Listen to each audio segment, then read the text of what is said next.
Olá, meus amigos, vamos aqui para mais um conto.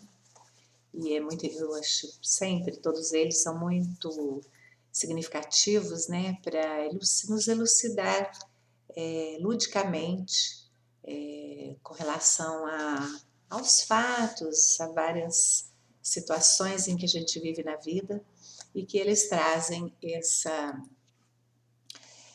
lição, né, que é muito importante que a gente reflita e possa aprender com elas. Então, hoje eu estou trazendo aqui a história, é uma fábula, né, hindu, a história dos 7 homens sábios e o elefante. Essa história dos 7 homens sábios e um elefante, ela teve origem no subconsciente indiano. E diz a lenda que numa cidade viviam 7 sábios cegos que davam conselhos a todas as pessoas que os consultavam para resolver seus problemas. Os homens eram amigos, mas mantinham sempre uma competitividade muito acirrada e acabavam discutindo o tempo todo para evidenciar quem era o mais sábio. Um dia, depois de uma conversa cansativa sobre a verdade, o 7º sábio se aborreceu e resolveu ir embora para as montanhas e deixar os amigos e disse a eles: Somos homens cegos e talvez possamos ouvir e entender melhor que as outras pessoas a verdade, né? Podemos entender que as outras pessoas também têm a verdade da vida. Mas vocês ficam discutindo como se quisessem ganhar uma aposta, um jogo. E eu cansei dessa competição, estou indo embora. Um dia, um comerciante chegou à cidade montado num belo elefante africano. As pessoas nunca tinham visto um elefante daquele porte, nem mesmo os sábios cegos, e todos saíram à rua para vê-lo. Os cegos rodearam o elefante para tocá-lo. O primeiro sábio apalpou a barriga do animal e disse: É muito parecido com uma parede. O segundo, tocando as suas presas, disse: É muito parecido com uma lança.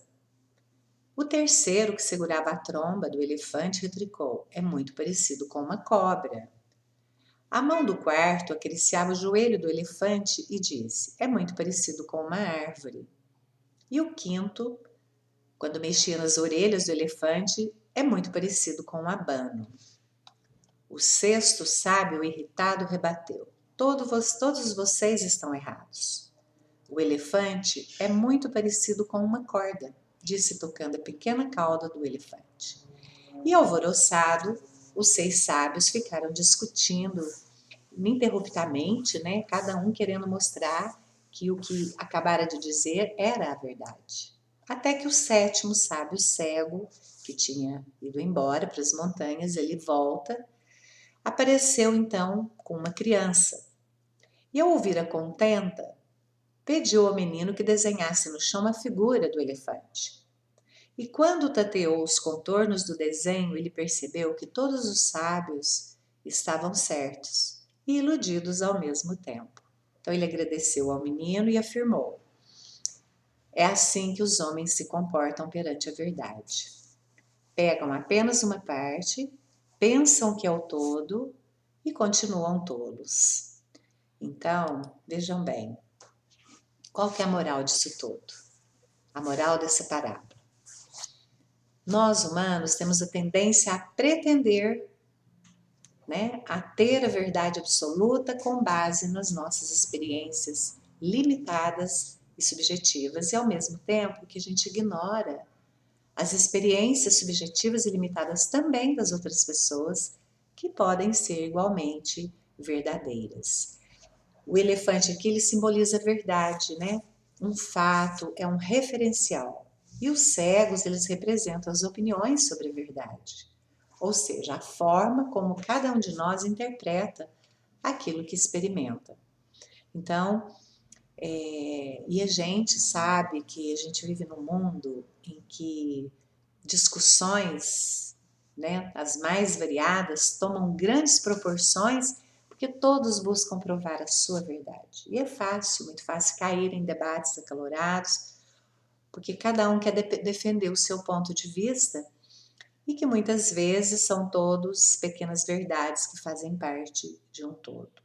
Porque cada um de nós vive o nosso próprio mundo, a nossa própria experiência de vida e percepções sensoriais que muitas vezes nos levam, né, a preconceitos caracterizados aí pela falta de conhecimento do todo. E é importante que nós tenhamos uma mente aberta, né, ou passemos a considerar o ponto de vista dos outros também. Então, porque a experiência das coisas de cada um de nós, ela é sempre limitada, né? Então, é importante que a sensatez nos obrigue a levar em conta a experiência do outro, a experiência alheia. E a gente, nós como pessoas, apresentamos várias facetas, né? E existe o risco, então, de polarizar a atenção aí em alguma delas. E é bem legal também que a gente pode tirar muitas e muitas lições dessa parábola, mas a principal, é claro, aqui o tema, o foco central é a verdade, né? Que é absolutamente individual. Ninguém sabe a verdade, o que sabemos é apenas algo infinitesimal do que seria essa verdade, e ainda talvez fosse muito pouco para aproximar realmente do todo, né? E eu creio que alguns já devem ter ouvido falar da célebre frase de Freud que diz o seguinte: não tenha certeza de nada, porque sabedoria começa com a dúvida. Então, aí, se você pensa, se você tem algo que você julga ser verdade, como verdade para você, aí outro fala uma outra situação, uma outra experiência, uma outra, né, alega um outro fato e dizendo ser a verdade, também a primeira conduta nossa é não rebater, não discutir, não entrar no processo, simplesmente que gere um pouco de dúvida, para que possa fazer uma análise dos fatos, né? E quando a gente olha para o fato sem dúvidas, automaticamente a gente se fecha, né, a novas possibilidades. Então, a gente inclusive pode trazer essa lição para o campo das religiões, né? Porque todas elas têm belezas. Nenhuma delas contém a verdade suprema. Por que conteria? Então, porque como foi feita, ela foi criada, né? A religião foi criada pelo homem. Então, como pode ter a verdade suprema, absoluta, conter tudo ali? Então, pelo fato,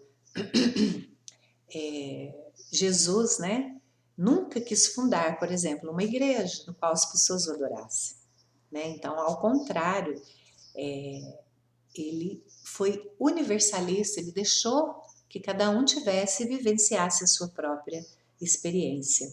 Porque o nosso universo ele é infinito e seria muita prepotência, né, nos dizer, arrogância, que conhecemos a verdade. Nenhum de nós conhece, talvez, quando estivermos em níveis extremamente evoluídos, conheceremos essa verdade de uma forma mais ampla. Então, além dessa parábola nos mostrar que a verdade ela é partes, que cada um a vê de uma maneira, nós temos também aqui o exercício da humildade, né? A gente se torna mais humilde ao sabermos do tamanho da nossa insignificância perante esse universo vasto e maravilhoso.